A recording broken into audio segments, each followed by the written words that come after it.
परिस्थिती खूपच बिकट होत चालली आहे आणि मागच्या फ्रायडेपर्यंत जे डेली जे आपला पॉझिटिव्हिटी होती ती साधारणतः 27-28% होती. आता लास्ट एक वीकमध्ये ही 32% क्रॉस झालेली आहे. तसेच मागच्या आठवड्यामध्ये जे सरासरी प्रतिदिवस नवीन रुग्ण जे आपले ॲक्टिव्ह पेशंटची संख्यामध्ये जे भर पडत होता ते साधारणतः 6,000 होता, ते आता जवळपास 8,000 पोहोचला आहे. आणि डायरेक्टर हेल्थ आणि आपला जे हेल्थ ब्युरो आहे त्यांच्या असेसमेंटप्रमाणे जर वीकली ग्रोथ रेट हीच राहिली तर आपला पुढील 2 दिवसात हा जे आकडा प्रतिदिवस नवीन केसेसचा आहे तो 9,000 क्रॉस होणार आहे. या एकंदरीत पार्श्वभूमीमध्ये पुणेमध्ये काय विशेष आपण करू शकतो, आपली स्ट्रॅटेजी काय आहे याच्या अनुषंगाने डिटेल चर्चा झाली. दोन्ही कॉर्पोरेशन यामध्ये मायक्रो प्लॅनिंग करून खूप मेहनत करत आहे आणि तसेच ग्रामीण भागामध्ये जिल्हाधिकारी आणि मुख्य कार्यकारी अधिकारी आणि त्यांची टीमसुद्धा कार्यरत आहे. टेस्टिंगच्या दृष्टीने आपला जे सध्या टेस्टिंगचा प्रमाण आहे तो राज्यात हायेस्ट आहे आणि काल आपला जे टेस्टिंग झाली काल एका दिवसात 29,000 टेस्ट झाले आहेत आपले. निश्चितरित्या जेवढे जास्त टेस्ट होतात तेवढे जास्त आपल्याला केसेसही आढळत आहेत आणि यामध्ये कार्यकारण संबंध आहे. काही भागामध्ये फोकस करून आम्हाला टेस्टिंग अजून वाढवायची आहे. परंतु दर दिवस येणारा जे पॉझिटिव्ह रुग्ण आहेत आणि पॉझिटिव्हिटीचा प्रमाण आहे तो निश्चितरित्या चिंताचा एक विषय आहे. याच्या अनुषंगाने बेसिक इन्फ्रास्ट्रक्चरवर भर देणे, आपली आरोग्य सुविधा बळकट करणे, ऑक्सिजनेटेड बेड्स, ICU बेड्स आणि व्हेंटिलेटर्स यांची संख्यामध्ये सतत वाढ करणे हा एक आवश्यक स्ट्रॅटेजी आहे. आणि म्हणूनच काल आर्मीसोबत माझी समन्वय सभा झाली आणि संध्याकाळी सर्व प्रायव्हेट हॉस्पिटल जे मेजर प्रायव्हेट हॉस्पिटल्स आहेत त्यांच्यासोबत सुद्धा समन्वय सभा झाली आणि त्याच्या अनुषंगाने हॉस्पिटल बेड्स आपण वाढवती आहे. साधारणतः 5 तारखेपर्यंत आमचा सध्या अनुमान असा आहे की लास्ट इयरची जी हायेस्ट बेड अवेलेबिलिटी आपली होती खाजगी आणि शासकीय दोन्ही मिळून ती हायेस्ट बेड अवेलेबिलिटी 5 एप्रिलपर्यंत आपण गाठणार आहे. आणि जर केस लोड असेच वाढत राहिला तर निश्चितरित्या काही हॉस्पिटल्सला कम्प्लिटली आपल्याला कोविड हॉस्पिटल अर्थात 100% तो हॉस्पिटल कोविड हॉस्पिटल म्हणूनच डिक्लेअर करावा लागेल. ही सुद्धा पाळी येऊ शकते. दोन्ही जम्बो फॅसिलिटीज, बानेरची आपली डेडिकेटेड कोविड फॅसिलिटी, ऑटो क्लस्टरची डेडिकेटेड कोविड फॅसिलिटी, बालग्रामची फॅसिलिटी, हे सर्व फॅसिलिटीज जवळपास पूर्ण क्षमतेने काम करत आहेत. ग्रामीण भागामध्ये काही लोकेशनवर व्हेंटिलेटर्स सध्या जे त्यांची गरज नाही किंवा ते सध्या इमिडिएटली वापरमध्ये नाही आहे ते सुद्धा आपण आता हळूहळू सिटी भागासाठी मोबिलाइज करू लागलो आहे. त्याचं कारण तोच आहे की सिटी एरियाचे जे हॉस्पिटल्स आहेत किंवा जम्बो फॅसिलिटी आहेत, कॉर्पोरेशनची फॅसिलिटीज आहेत, त्यामध्ये ग्रामीण भागाचेही रुग्ण मोठ्या प्रमाणावर आता ॲडमिट होत आहेत आणि किंबहुना इतर जिल्ह्यांतून नगर, नाशिक, जळगावतून सुद्धा पेशंट्सची आवक आता आपल्याकडे वाढली आहे. थोडक्यात आपल्याला डिव्हिजनचाही चित्र देतो. डिव्हिजनमध्ये कोल्हापूर एक जिल्हा वगळला तर सांगली, सातारा, सोलापूर या तिन्ही ठिकाणी परत आपली पॉझिटिव्हिटीचं प्रमाण वाढलं आणि 15%पेक्षा जास्त गेला आहे. अजून तिथून मोठ्या प्रमाणावर पेशंट्स पुण्याला येण्याची सुरुवात झाली नाही, परंतु मागच्या वर्षीसारखा यावर्षीसुद्धा जर पेशंट्सची आवक इथे सुरू झाली तर निश्चितरित्या आपली उपलब्ध आरोग्य यंत्रणेवर ताण वाढणार आहे. याच्या अनुषंगाने बेड्स मोठ्या प्रमाणावर वाढवणे याच्यावर खूप आम्ही भर देत आहोत. त्याच्यासाठी आज 5 वरिष्ठ डेप्टी कलेक्टर्स यांचा आदेश काढून आणि त्यांना जे महत्त्वपूर्ण आरोग्य युनिट्स आहेत त्यांचं दायित्व आम्ही देणार आहे आणि त्यामध्ये हॉस्पिटलायझेशन, डिस्चार्ज, कोणते दर्जेचे पेशंटला कोणते दर्जेचा बेड उपलब्ध करून देण्यात आलेला आहे, बिलिंग कसे होत आहे, हे सगळी गोष्टीबद्दल ते जे वरिष्ठ अधिकारी आहेत ते नियंत्रण ठेवतील. एकंदरीत कोविड मॅनेजमेंटमध्ये एक अनिवार्य आणि अत्यंत महत्त्वपूर्ण घटक म्हणून वॅक्सिनेशनचा जे प्रोसेस आहे तो सुद्धा समोर आलेला आहे आणि मला हा नमूद करायला आपल्यासमोर चांगलं वाटते की मागील 10 दिवसापासून जी वॅक्सिनेशनची स्पीड पुणे जिल्ह्याची आहे ते राज्यात हायेस्ट आहे. किंबहुना कुठल्याही जिल्ह्याची जर तुलना केली तर देशात आपल्या वॅक्सिनेशनची स्पीड हायेस्ट आहे आणि याला अजून गती देण्यासाठी आमचं नियोजन आहे आणि आम्ही सर्वच लोक त्याच्यासाठी कटिबद्ध आहोत. दोन्ही म्युनिसिपल कमिशनर आणि जिल्हाधिकारी आणि त्यांची टीम बिलकुल बारीक लक्ष ठेवून आहे. काल आपण 57,000पेक्षा जास्त वॅक्सिनेशन केलं आहे. नियोजन असं आहे की पुढील 2 दिवसात आपण 75 ते 80,000 प्रतिदिवसपर्यंत आपण जाऊ आणि त्याचे पुढे 2-3 दिवसात बेस्ड ऑन आपल्याकडे STD सप्लाय आणि आपली टीम चे काम कारकिर्दीवर अवलंबून आहे. परंतु आमचं नियोजन आहे की आम्ही 1 लाखचा आकडा सुद्धा पुढील 3 ते 4 दिवसात आपल्याला टच करायचा आहे. त्याचं रिझन एकच आहे की वॅक्सिनेशनचा स्पीड जर वाढवला तर निश्चितरित्या लोकांमध्ये कॉन्फिडन्स येते आणि तसेच दुर्दैवाने वॅक्सिनेशन नंतर जर लागण झाली तर लक्षण खूप सौम्य असतात आणि जे हॉस्पिटलायझेशन चा लोड आहे तो निश्चितरित्या कमी होतो किंवा त्या माणसाची परिस्थिती डिटेरियोरेट होण्याची जी शक्यता आहे ती सुद्धा निश्चितरित्या कमी होते आणि त्याचं लाईफ सेव्ह करायला आपल्याला यश मिळते.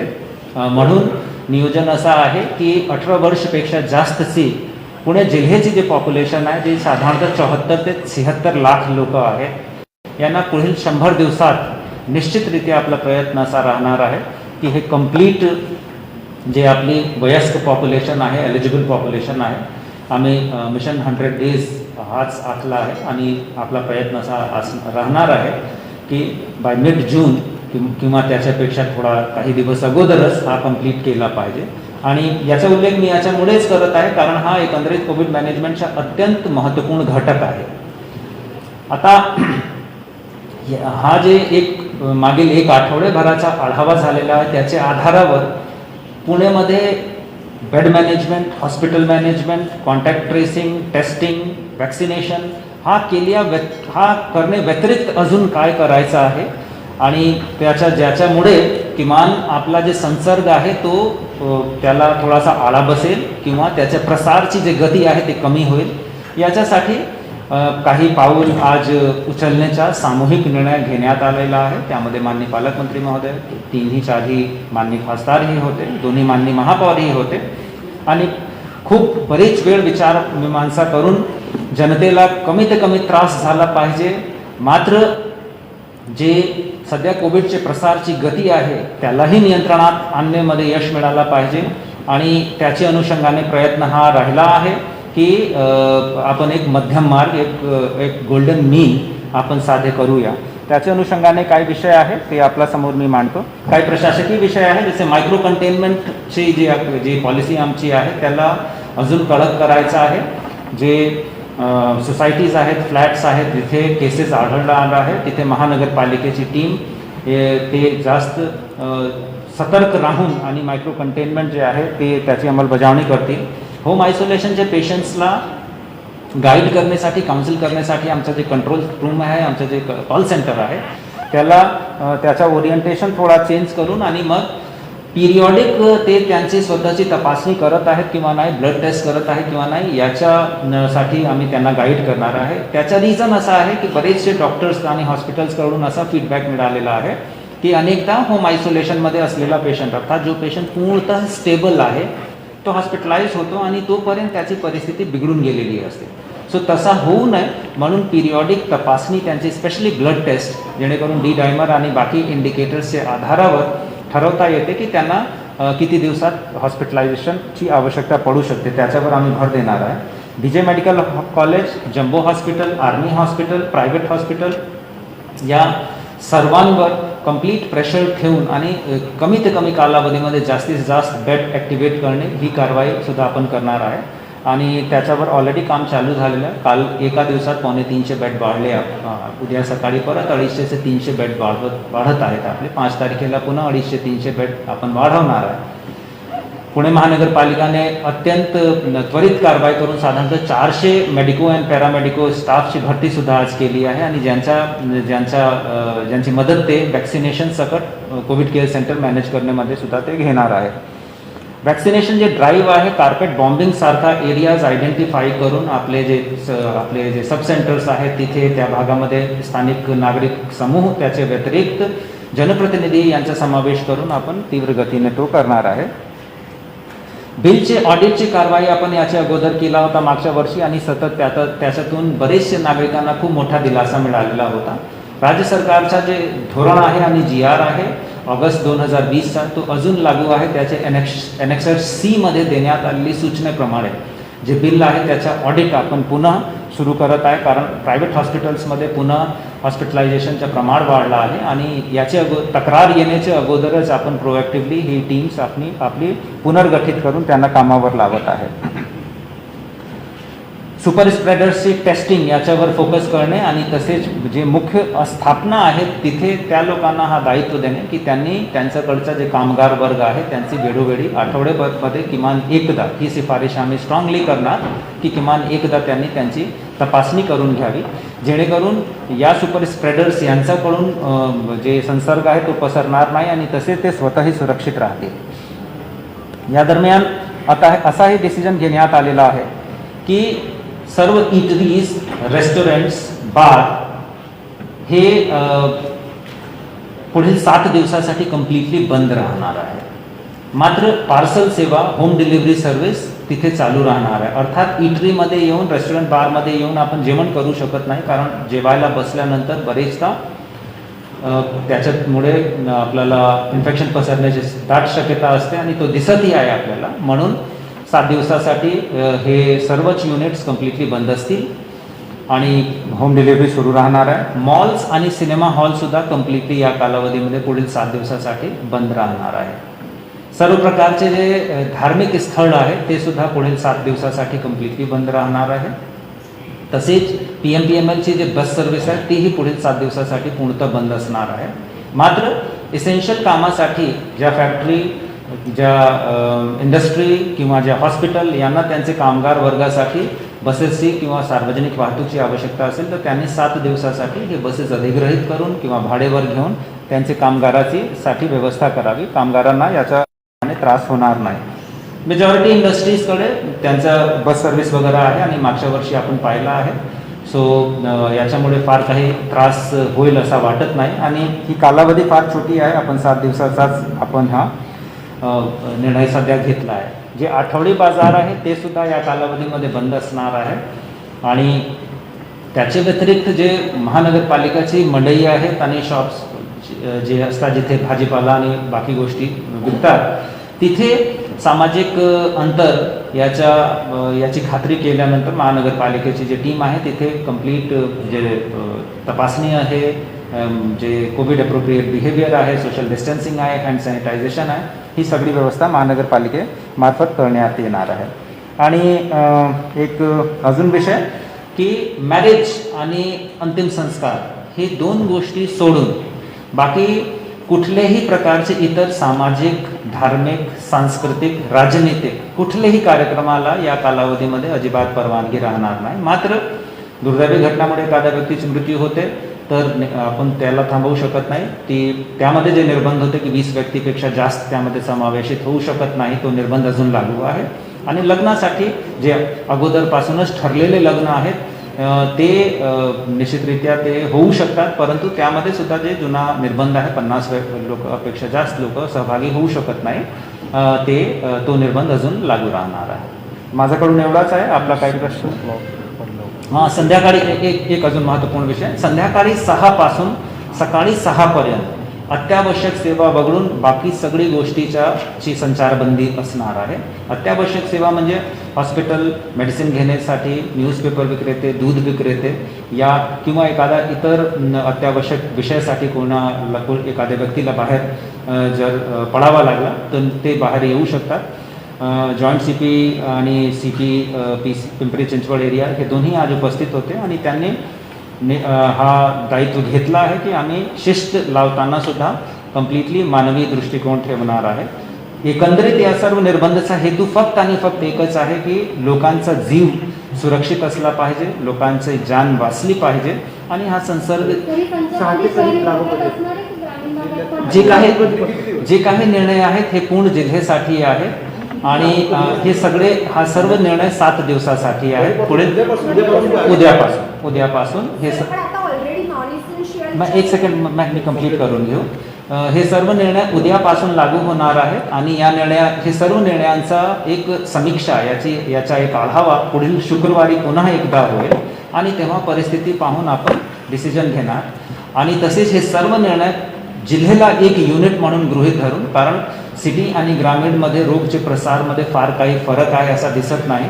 ग्रामीणमध्ये रोगाचा प्रसार झाला तर शेवटी सिटीचा लोड वाढतो. तर आज प्रिकॉशनरी स्टेप म्हणून पूर्ण एक युनिट म्हणून आपण जिल्ह्यासाठी निर्णय घेत आहोत. सांगली सातारा सोलापूरबद्दल आजची बैठकीत निर्णय नाही झालेला आहे. सांगली सातारा कोल्हापूर याच्यासाठी माझा रेग्युलर रिव्ह्यू जिल्हाधिकाऱ्यांसोबत सुरू आहे. संध्याकाळी 6 ते 6 सकाळी 6 संचारबंदी आहे, जमावबंदी काय संचारबंदी आपली संचारबंदी असेल संध्याकाळी 6 पासून सकाळी 6 पर्यंत पुढील 7 दिवसात अत्यावश्यक सेवा वगळून संचारबंदी आहे. दिवसात आपण जमावबंदी ठेवणार आहे. दिवसात सुद्धा अनावश्यक 5 पेक्षा जास्त लोक एका ठिकाणी जमा होऊ शकत नाही. जी इसेन्शियल जे शॉप्स आहेत ते सगळे 6च्या आधी बंद करणं आता कंपल्सरी असेल, राईट? नवरात्री आणि इम्पोजिंग. Yes yes. अत्यावश्यक सेवेमध्ये पार्सल सेवा सुरू असेल. अत्यावश्यक सेवामध्ये पार्सल सेवा निश्चितरित्या सुरू असेल, कारण आपण हॉटेल रेस्टॉरंट बंद करत आहे. तर जे ITचा क्राऊड आहे, स्टुडंट्स आहेत, जे जेवण स्वयंपाक करत नाही, जे बाहेरून मागवतात, त्यांना गैरसोय झाली नाही पाहिजे म्हणून ती सेवा सुरू राहणार. जिल्हांतर्गत एसटी बस सेवा सीएम पर बंद असली तरी एसटी सेवा सुरू राहणार आहे. तर त्याच्यावर काही निर्बंध असणार आहेत किंवा काय? ST सेवा वर कुठलाही निर्बंध नसणार. इंटर डिस्ट्रिक्ट ही आणि इंट्रा डिस्ट्रिक्ट सुद्धा नाही. त्याचं कारण असं आहे की ST मध्ये जे लोक प्रवास करतात ते दैनंदिन प्रवास करत नाही. ते लोक एक डेस्टिनेशन, एक ओरिजिन पॉईंटतून डेस्टिनेशनवर जातात.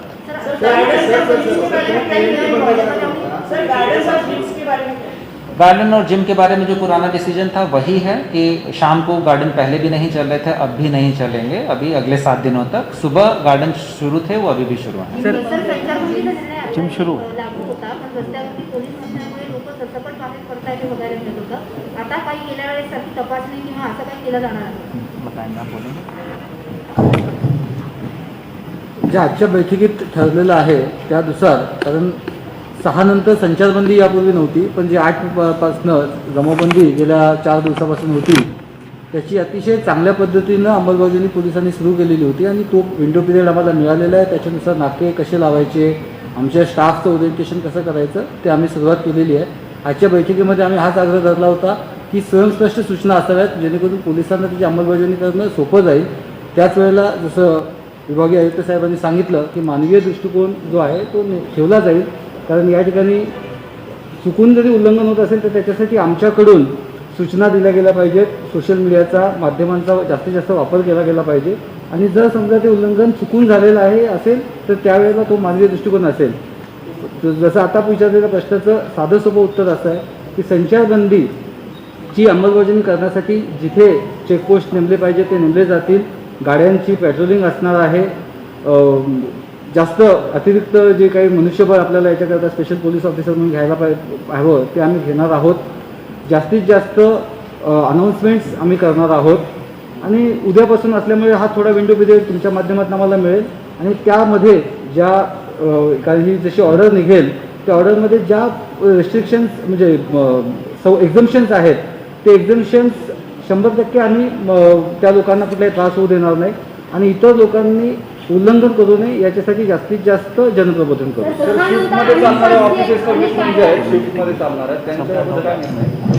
जे कार्यालय आहे ते बिलकुल त्याच्यावर निर्बंध नाही आहे. जे आधीचा निर्बंध होता, जिथे असेल की 50% क्षमतेने काही चालू आहेत किंवा जर निर्बंध नसेल तर कार्यालयावर कुठलाही निर्बंध नाही लावला आहे. 6 नंतर सुद्धा जर एखादा कर्मचारी घरी परत जात असेल आणि त्यांच्याकडे आय कार्ड असेल तर पोलीस त्यांना अजिबात त्रास देणार नाही.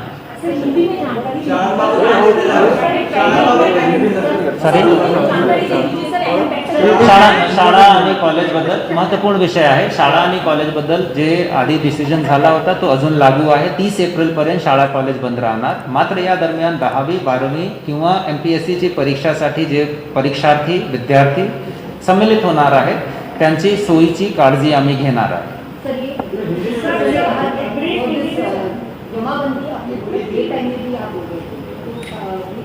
It's very simple. जो डे टाइम में बोल रहे हैं हम लोग, वी आर एक्सपेक्टिंग कि 5 से ज़्यादा लोग, अनावश्यक लोग जब इकट्ठे होते हैं तो संसर्ग के चांसेस बढ़ते हैं. हमारा हेतु सिर्फ और सिर्फ इतना है, घर पे रहिए, सुरक्षित रहिए.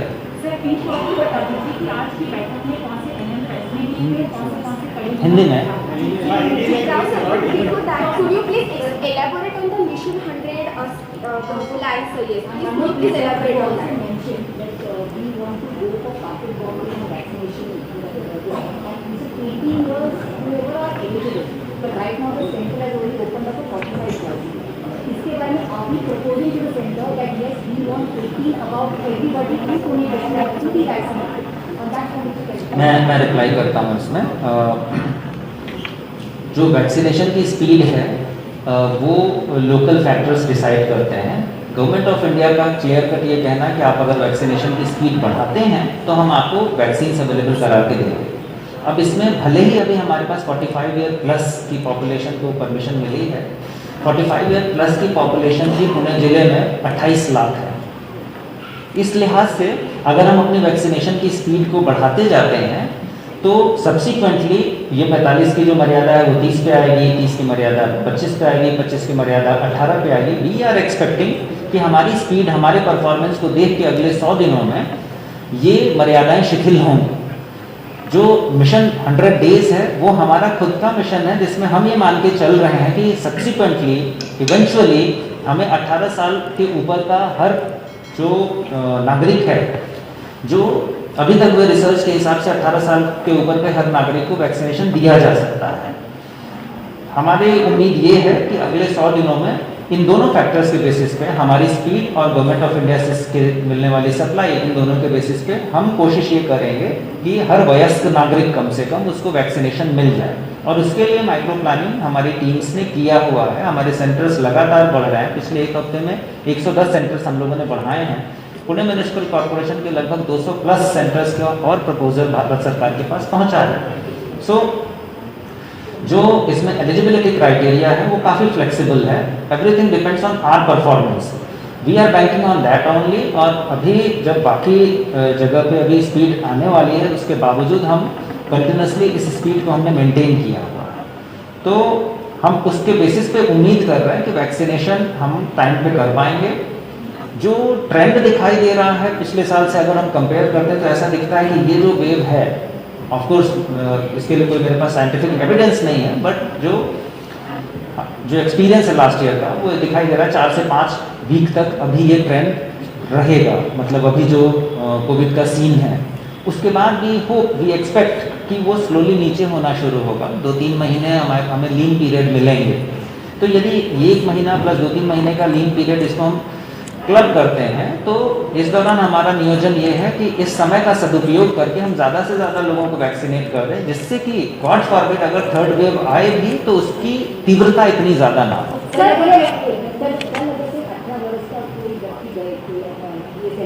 नहीं दे सकते उनको। अभी जो पॉलिसी है वो बहुत सिंपल है कि 45 साल से ऊपर। मैं आगे का नियोजन आपको बता रहा हूँ कि हमारा नियोजन है कि इवेंचुअली हम हर वयस्क व्यक्ति को देना चाहेंगे। अभी जो भारत सरकार की पॉलिसी है वो ये है कि 45 साल से ऊपर के हर व्यक्ति को देना है। 45 साल से ऊपर के भी लोग हमारे पास कम नहीं, 28 लाख लोग हैं जिन्हें हमें ये वैक्सीनेशन देना है। अगर हम रोज 1 लाख भी दे पाए तो हम 28 लाख लोगों को वैक्सीनेशन 30 दिन में दे पाएंगे। राइट।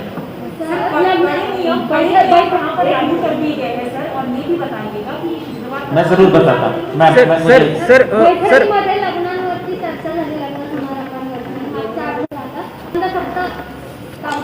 म्हणूनच हा निर्णय आज घेण्यात आला आहे की लग्न आणि अंतिम संस्कार सोडून बाकी कुठली परवानगी द्यायची नाही। आता जग इतर सगळी परवानगी थांबली, फक्त लग्नाचीच परवानगी द्यायची असेल तर आपण जास्त त्याच्यावर नियंत्रण ठेवू शकतो। दूसरा विषय की आपल्याला थोडा समजला पाहिजे की हा फार सामाजिक विषय आहे।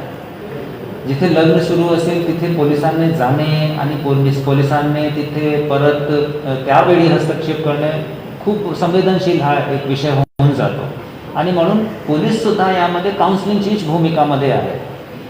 जसा मी सांगितलं की एकंदरीत हे सर्व डिसिजनचा हेतू एकच आहे की प्रसार थांबला पाहिजे आणि तसेच लोकांना त्रासही कमी झाला पाहिजे। आता आम्ही फोकस्ड अप्रोच ठेवू। मैं आपको हिंदी में जवाब देता हूँ। सर 1 मिनिट फक्त सर, संचारबंदी आपण केलेली आहे पण संध्याकाळी सर एसटीनी बाहेरच्या जिल्ह्यातून लोक येतील। नहीं, कल सब कुछ कल से होगा। एक सवाल पूछिए ना आप लोग। तर एक महत्त्वाचा प्रश्न आहे, हाऊसिंग सोसायटीमध्ये क्लब हाऊस बंद करायचे मागच्या वेळेला पिछली बार ही बंद थे. अभी जो जे निर्बंध होते ते अजून लागू आहेत. क्लब हाऊस, जिम, स्विमिंग पूल, प्राइवेट हाउसिंग सोसाइटी से बंद रहणार है. ये सभी डिसीजन जो है निशा ये कल से लागू होंगे. तेव्हा आपण 6 वाजता बंद आज रात्री 12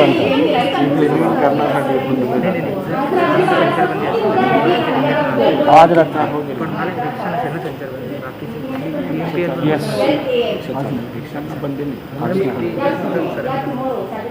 सैटरडे 12 AM और फ्राइडे. देखिए 6 से 6 बंदी है ना, तो कल शाम 6 बजे शुरुआत होगी उसकी. हाँ, वो आदेश हम आज निकालते हैं क्योंकि आज 6 बजे के बजाय हम जब हम ये बोल रहे हैं कि कल से लागू होगा तो कल 6 बजे से लागू होगा. सर आपण संध्याकाळी संचारबंदी केली पण जे बाहेरच्या जिल्ह्यातनं ते घरी जाऊ शकतात, अजिबात हरकत नाही. PMPL बंद असेल पायी जातील, इतर सोयी व्यवस्था करून येते. सी बरेच काही गोष्टी आहेत जे तेवढा मायक्रो आम्ही करू शकत नाही ना. पुण्याकरता निर्णय घेतला हे मान्य आहे, पण ज्या एसटी बाहेरच्या जिल्ह्यातून येतील किंवा राज्यातून येतील ते तर अवघड होईल ना तुम्हाला. सुपरस्टिट्यूशन होईल जास्त.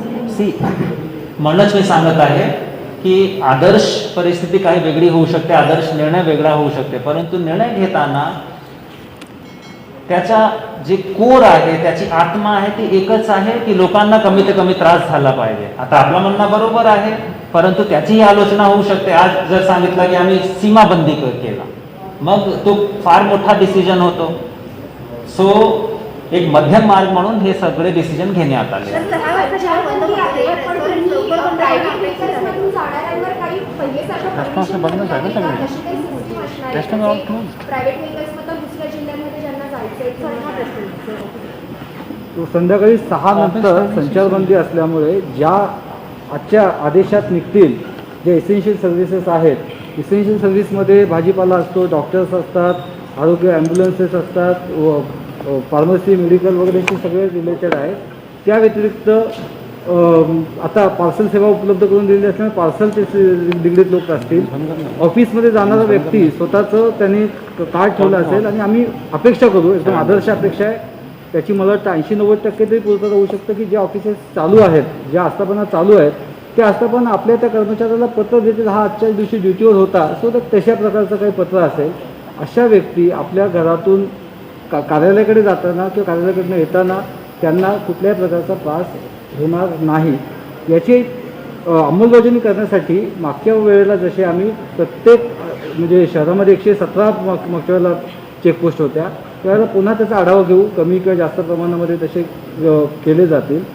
जो विभागीय आयुक्त साहेबांनी सांगितला की त्याच्यामागचा जो आत्मा आहे आणि एक तो गोल्डन मीन म्हणून हा डिसिजन केला आहे आणि आत्मा आहे की लोकांना कमीत कमी त्रास व्हावा, त्याच वेळेला निर्बंध जे आहेत हे आहेत याचा डेटरन्स म्हणून सुद्धा की अशा प्रकारे पोलिसांचे नाके आहेत, तुम्ही गेलात तर जे फक्त चैनीसाठी, मजेसाठी, करमणुकीसाठी बाहेर पडणारे लोक आहेत ते पडायचे बंद झाल्यानंतर सुद्धा जवळपास 90% फरक पडणार आहे.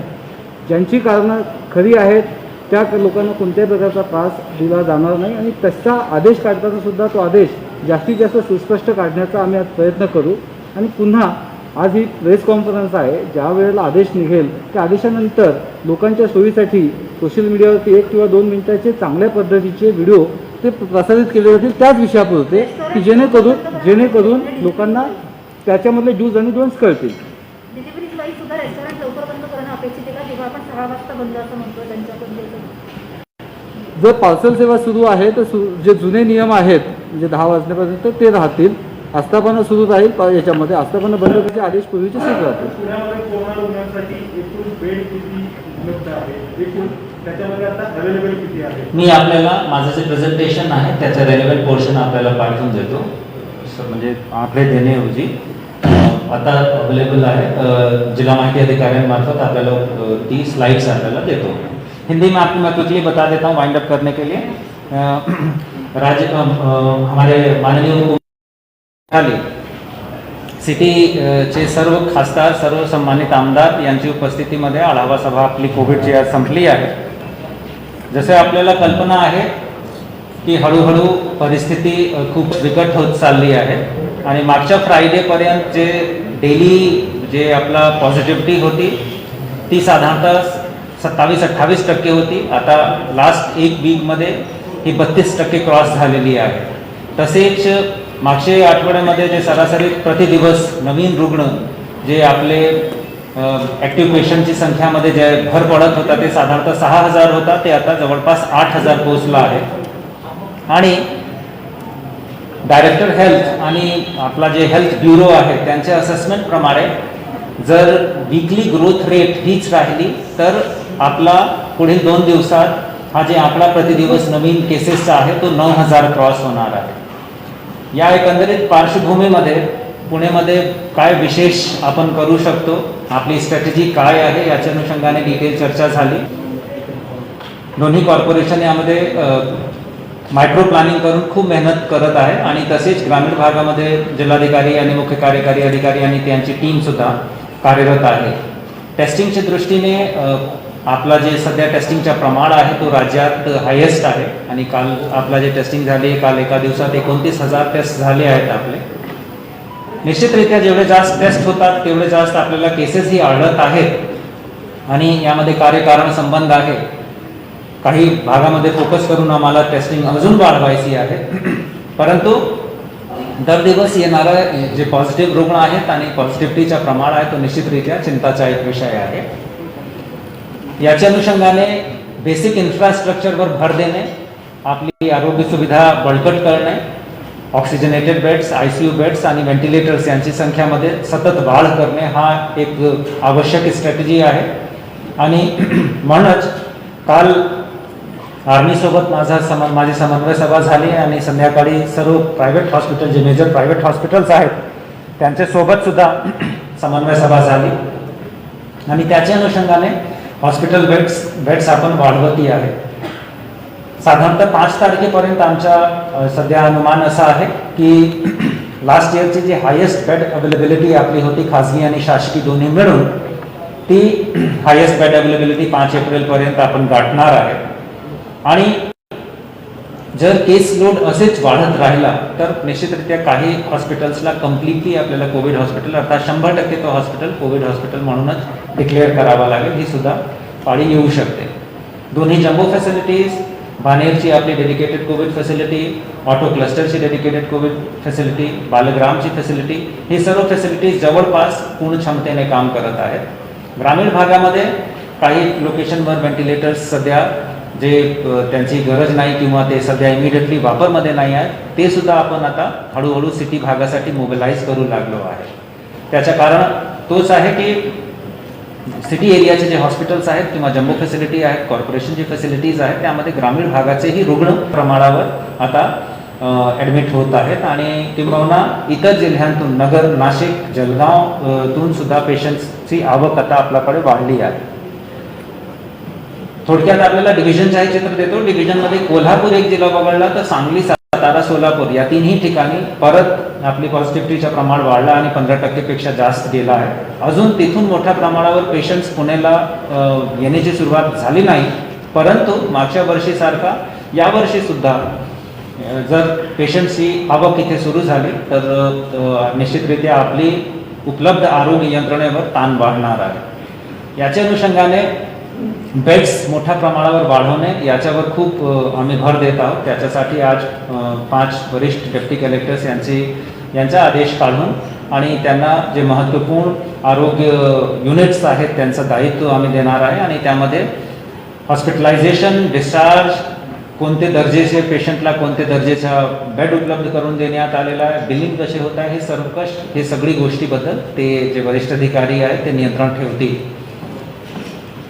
एकंदरीत कोविड मॅनेजमेंटमध्ये एक अनिवार्य आणि अत्यंत महत्त्वपूर्ण घटक म्हणून वॅक्सिनेशनचा जे प्रोसेस आहे तो सुद्धा समोर आलेला आहे आणि मला हा नमूद करायला आपल्यासमोर चांगलं वाटते की मागील 10 दिवसापासून जे वॅक्सिनेशनची स्पीड पुणे जिल्ह्याची आहे ते राज्यात हायेस्ट आहे. किंबहुना कुठल्याही जिल्ह्याची जर तुलना केली तर देशात आपल्या वॅक्सिनेशनची स्पीड हायेस्ट आहे आणि याला अजून गती देण्यासाठी आमचं नियोजन आहे आणि आम्ही सर्वच लोक त्याच्यासाठी कटिबद्ध आहोत.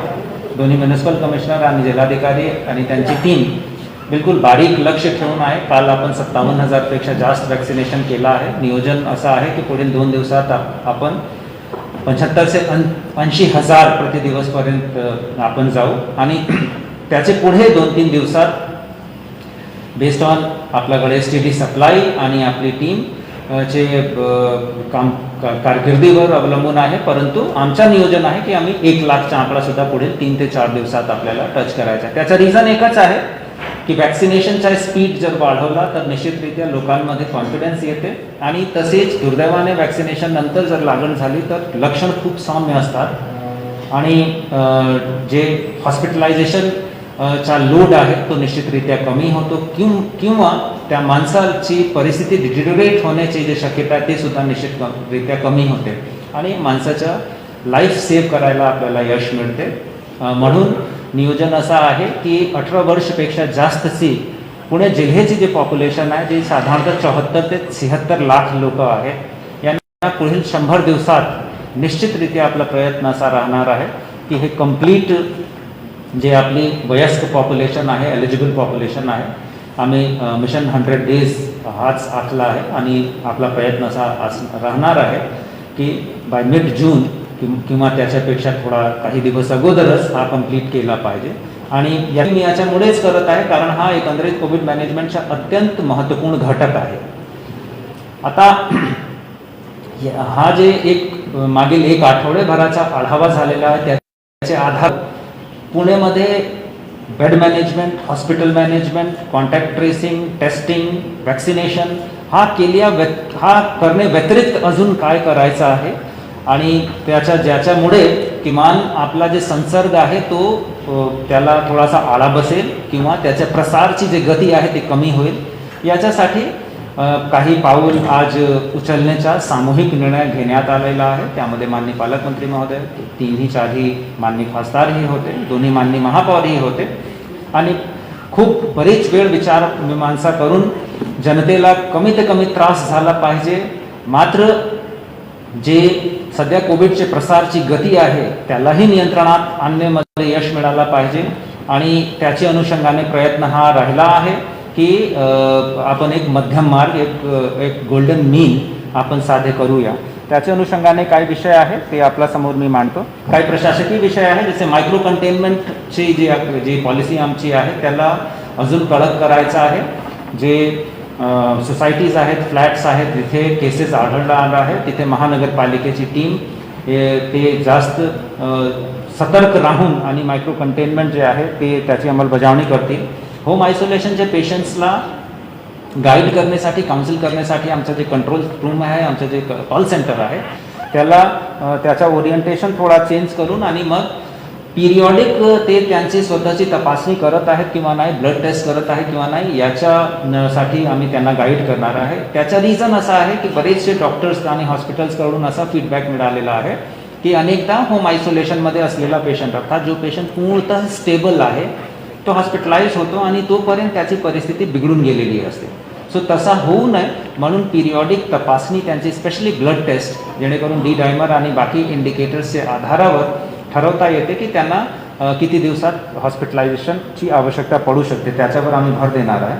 BJ medical college, jumbo hospital, army hospital, private hospital या सर्वांवर कंप्लीट प्रेशर ठेवून आणि कमीत कमी कालावधीमध्ये जास्तीत जास्त बेड ॲक्टिवेट करणे ही कारवाई सुद्धा आपण करणार आहे आणि त्याच्यावर ऑलरेडी काम चालू झालेलं आहे. काल एका दिवसात 350 बेड वाढले.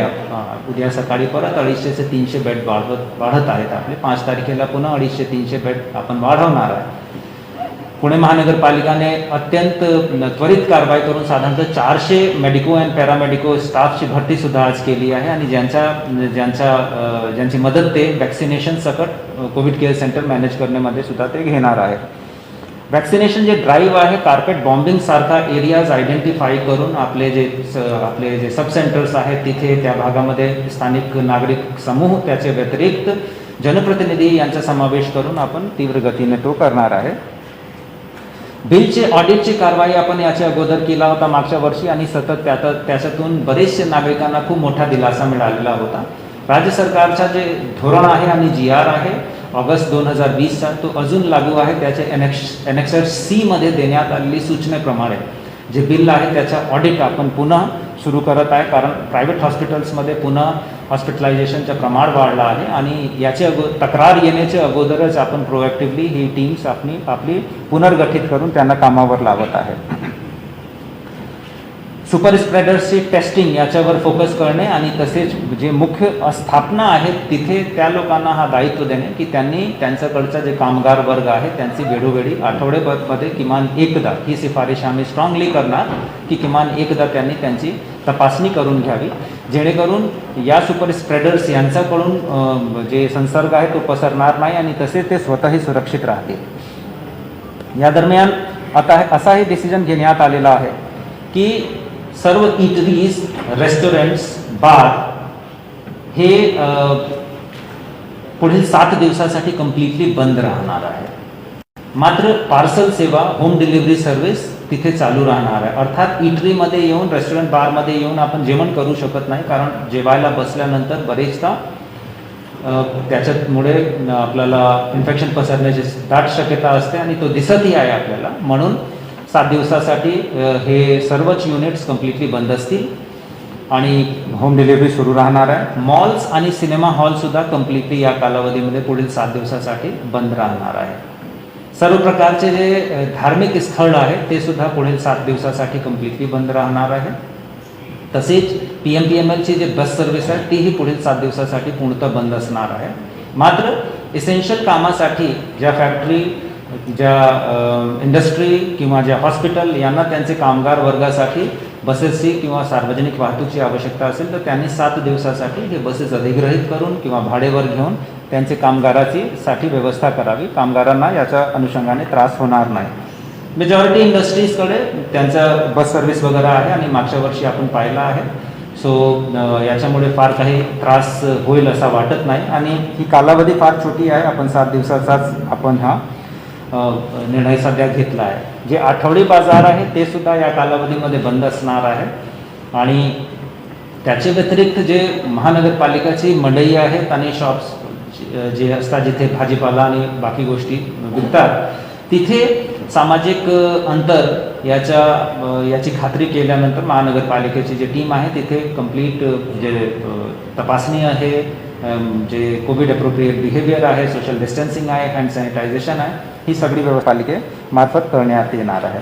आणि एक अजून विषय की मॅरेज आणि अंतिम संस्कार हे 2 गोष्टी सोडून बाकी कुठलेही प्रकारचे इतर सामाजिक, धार्मिक, सांस्कृतिक, राजनीतिक कुठलेही कार्यक्रमाला या कालावधीमध्ये अजिबात परवानगी राहणार नाही. मात्र दुर्दैवी घटनामुळे एखाद्या व्यक्तीची मृत्यू होते तर आपण त्याला थांबवू शकत नाही. त्यामध्ये जे निर्बंध होते की 20 व्यक्तीपेक्षा जास्त त्यामध्ये समावेशित होऊ शकत नाही, तो निर्बंध अजून लागू आहे.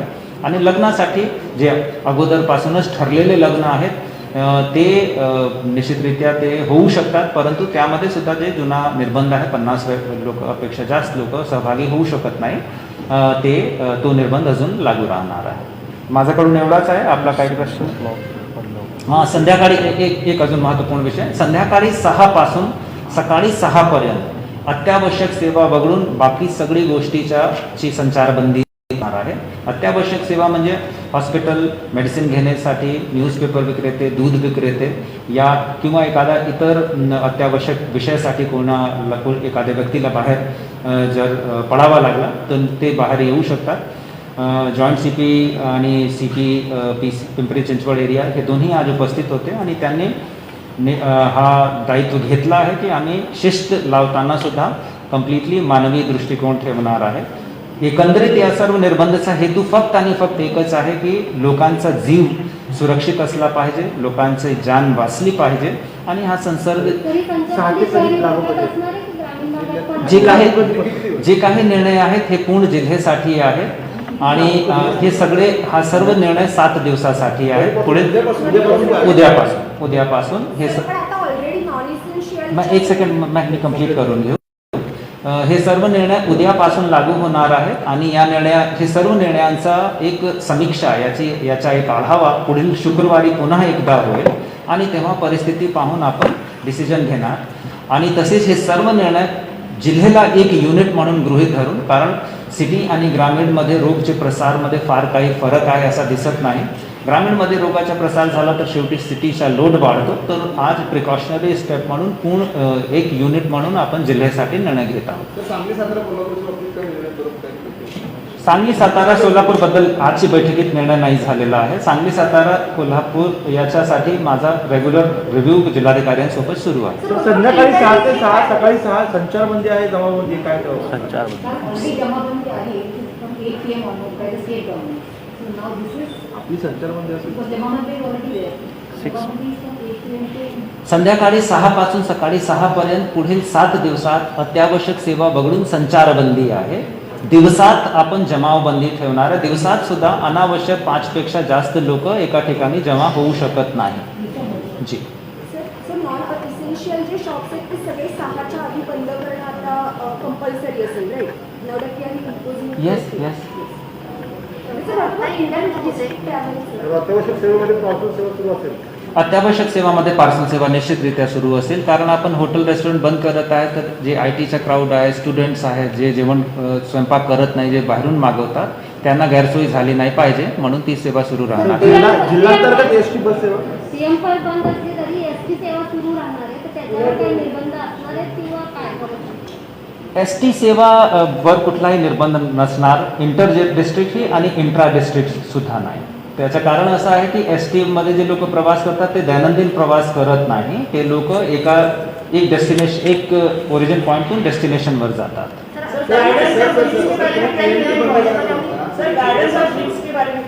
गार्डन और जिम के बारे में जो पुराना डिसीजन था वही है कि शाम को गार्डन पहले भी नहीं चल रहे थे, अब भी नहीं चलेंगे. अभी अगले 7 दिनों तक सुबह गार्डन शुरू थे, वो अभी भी शुरू हैं. सर, संचारबंदीचा निर्णय जिम सुरू. लागू होता, पण रस्त्यावरती पोलीस नसल्यामुळे लोक सरसकट बाहेर पडतायत हे बघायला मिळत होतं.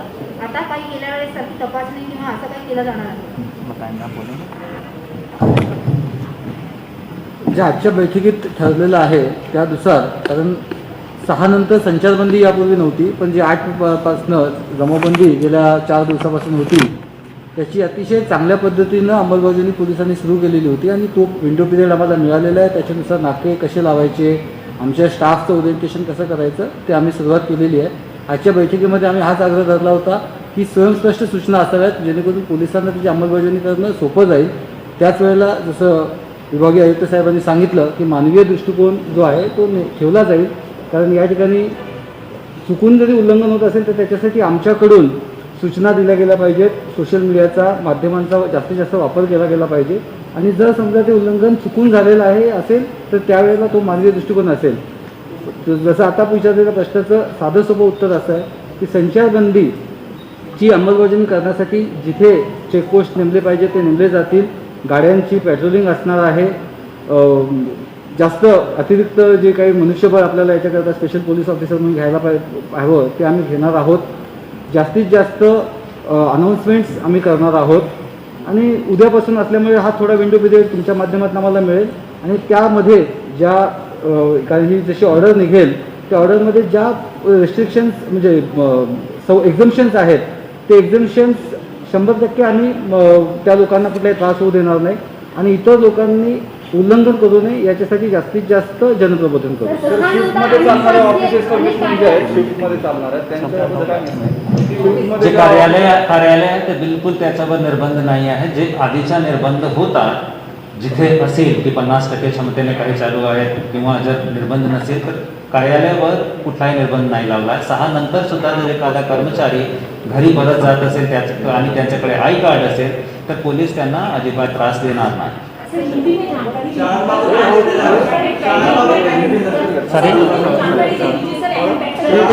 शाळा आणि कॉलेजबद्दल महत्त्वपूर्ण विषय आहे. शाळा आणि कॉलेजबद्दल जे आधी डिसिजन झाला होता तो अजून लागू आहे. 30 एप्रिलपर्यंत शाळा कॉलेज बंद राहणार. मात्र या दरम्यान 10वी 12वी किंवा MPSCची परीक्षासाठी जे परीक्षार्थी विद्यार्थी संमिलित होणार आहेत त्यांची सोयीची काळजी आम्ही घेणार आहे. सर ये जमाबंदी आपने डे टाइम में भी आप बोल रहे थे. It's very simple. जो डे टाइम में बोल रहे हैं हम लोग वी आर एक्सपेक्टिंग कि 5 से ज़्यादा लोग, अनावश्यक लोग जब इकट्ठे होते हैं तो संसर्ग के चांसेस बढ़ते हैं. हमारा हेतु सिर्फ और सिर्फ इतना है, घर पे ही सुरक्षित रहिए.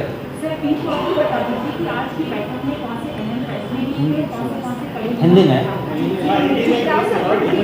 Could you please elaborate on the Mission 100 life suggestions. Please, could you please elaborate on that? mentioned that we want to go for pocket government vaccination. It's 18 years whoever are eligible. But right now the center has only opened up for 45 years. इसके बारे में are we proposing to the center that yes we want 18 about everybody is only vaccinated to be vaccinated. And that's what it's question. मैं reply करता हूँ इसमें। जो vaccination की speed है वो लोकल फैक्टर्स डिसाइड करते हैं। गवर्नमेंट ऑफ इंडिया का क्लियर कट ये कहना है कि आप अगर वैक्सीनेशन की स्पीड बढ़ाते हैं तो हम आपको वैक्सीन अवेलेबल करा के देंगे। अब इसमें भले ही अभी हमारे पास 45 ईयर प्लस की पॉपुलेशन को परमिशन मिली है, 45 ईयर प्लस की पॉपुलेशन ही पुणे जिले में 28 लाख है।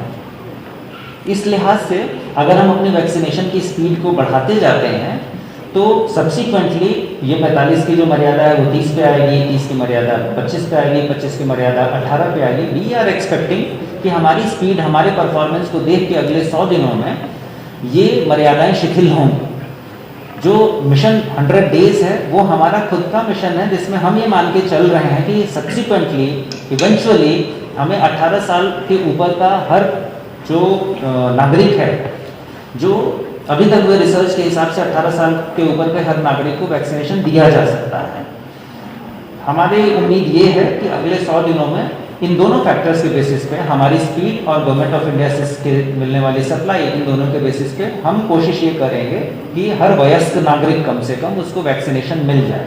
और उसके लिए माइक्रो प्लानिंग हमारी टीम्स ने किया हुआ है। हमारे सेंटर्स लगातार बढ़ रहे हैं। पिछले एक हफ्ते में 110 सेंटर्स हम लोगों ने बढ़ाए हैं। पुणे म्यूनिसिपल कॉर्पोरेशन के लगभग 200 प्लस सेंटर्स का और प्रपोजल भारत सरकार के पास पहुंचा है। सो जो इसमें एलिजिबिलिटी क्राइटेरिया है वो काफ़ी फ्लेक्सिबल है। Everything depends on our performance. We are banking on that only. और अभी जब बाकी जगह पे अभी स्पीड आने वाली है उसके बावजूद हम कंटिन्यूसली इस स्पीड को हमने मेंटेन किया हुआ है। तो हम उसके बेसिस पे उम्मीद कर रहे हैं कि वैक्सीनेशन हम टाइम पे कर पाएंगे। जो ट्रेंड दिखाई दे रहा है पिछले साल से अगर हम कंपेयर करते हैं तो ऐसा दिखता है कि ये जो वेव है, ऑफ कोर्स इसके लिए कोई मेरे पास साइंटिफिक एविडेंस नहीं है, बट जो एक्सपीरियंस है लास्ट ईयर का वो दिखाई दे रहा है 4 से 5 वीक तक अभी ये ट्रेंड रहेगा। मतलब अभी जो कोविड का सीन है उसके बाद भी वी एक्सपेक्ट कि वो स्लोली नीचे होना शुरू होगा। 2-3 महीने हमें लीन पीरियड मिलेंगे। तो यदि 1 महीना प्लस 2-3 महीने का लीन पीरियड इसको हम क्लब करते हैं तो इस दौरान हमारा नियोजन ये है कि इस समय का सदुपयोग करके हम ज़्यादा से ज़्यादा लोगों को वैक्सीनेट कर दें, जिससे कि गॉड फॉरबिड अगर थर्ड वेव आए भी तो उसकी तीव्रता इतनी ज़्यादा ना हो।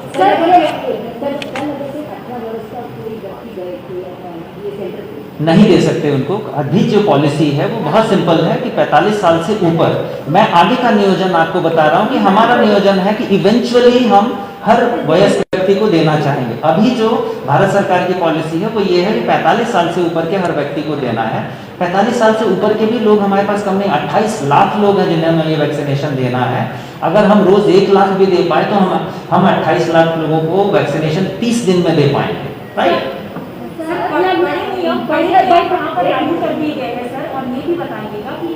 मैं जरूर बताता हूँ। सर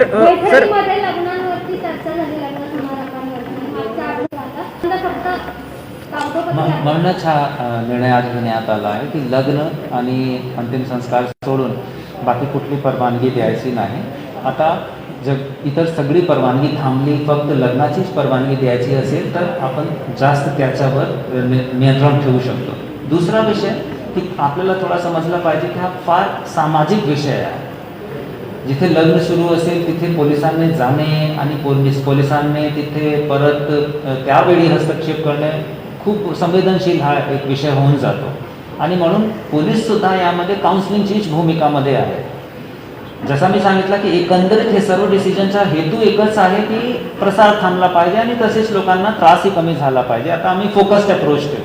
मैं आपको हिंदी में जवाब देता हूँ। सर 1 मिनिट फक्त सर, संचारबंदी आपण केलेली आहे पण संध्याकाळी सर जे एसटीनी बाहेरच्या जिल्ह्यातून लोक येतील स्विमिंग पूल क्लब हाउस नहीं, कल सब कुछ कल से होगा। एक सवाल पूछिए ना आप लोग। तर एक महत्त्वाचा प्रश्न आहे, हाऊसिंग सोसायटीमध्ये क्लब हाऊस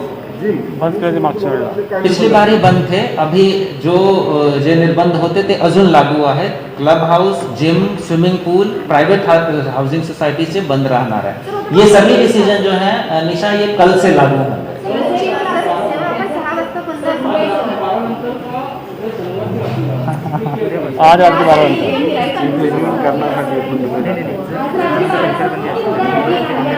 आज रात्री पण मला रिक्षा नसेल ना संचारबंदी बाकीची येस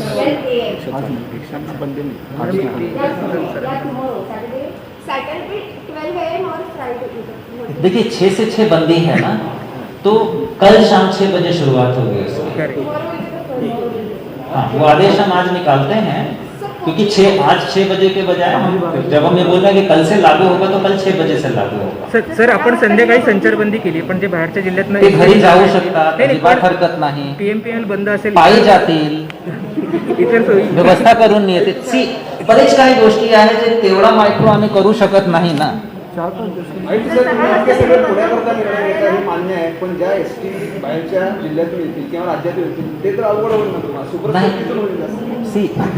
म्हणूनच मी सांगत आहे की आदर्श परिस्थिती काही वेगळी होऊ शकते, आदर्श निर्णय वेगळा होऊ शकते, परंतु निर्णय घेताना त्याचा जे कोर आहे, त्याची आत्मा आहे ती एकच आहे की लोकांना कमीत कमी त्रास झाला पाहिजे. आता आपलं म्हणणं बरोबर आहे, परंतु त्याचीही आलोचना होऊ शकते. आज जर सांगितलं की आम्ही सीमाबंदी केला, मग तो फार मोठा डिसिजन होतो. सो एक मध्यम मार्ग म्हणून हे सगळे डिसिजन घेण्यात आले. प्रायव्हेट व्हेकल्समधून जाणाऱ्यांवर काही पहिलेसारखं परमिशन आहे का? अशी काही सिस्टम असणार आहे का? प्रायव्हेट व्हेकल्समधून दुसऱ्या जिल्ह्यांमध्ये ज्यांना जायचं संध्याकाळी 6 नंतर संचारबंदी असल्यामुळे ज्या आजच्या आदेशात निघतील जे एसेन्शियल सर्व्हिसेस आहेत, एसेन्शियल सर्व्हिसमध्ये भाजीपाला असतो, डॉक्टर्स असतात, आरोग्य ॲम्ब्युलन्सेस असतात, फार्मसी, मेडिकल वगैरे हे सगळे रिलेटेड आहेत. त्या व्यतिरिक्त आता पार्सल सेवा उपलब्ध करून दिलेली असल्यामुळे पार्सलचे निगडीत लोक असतील. ऑफिसमध्ये जाणारा व्यक्ती स्वतःचं त्यांनी कार्ड ठेवलं असेल आणि आम्ही अपेक्षा करू, एकदम आदर्श अपेक्षा आहे, त्याची मला वाटतं 80-90% तरी पूर्तता होऊ शकतं की जे ऑफिसेस चालू आहेत, ज्या आस्थापना चालू आहेत, त्या आस्थापना आपल्या त्या कर्मचाऱ्याला पत्र देतील, हा आजच्या दिवशी ड्युटीवर होता, सो तर तशा प्रकारचं काही पत्र असेल. अशा व्यक्ती आपल्या घरातून कार्यालयाकडे जाताना किंवा कार्यालयाकडनं येताना त्यांना कुठल्याही प्रकारचा त्रास होणार नाही. याची अंमलबजावणी करण्यासाठी मागच्या वेळेला जसे आम्ही प्रत्येक म्हणजे शहरामध्ये 117 मागच्या वेळेला चेकपोस्ट होत्या, त्यावेळेला पुन्हा त्याचा आढावा घेऊ, कमी किंवा जास्त प्रमाणामध्ये तसे केले जातील. जो विभागीय आयुक्त साहेबांनी सांगितला की त्याच्यामागचा जो आत्मा आहे आणि एक तो गोल्डन मीन म्हणून हा डिसिजन केला आहे आणि आत्मा आहे की लोकांना कमीत कमी त्रास व्हावा.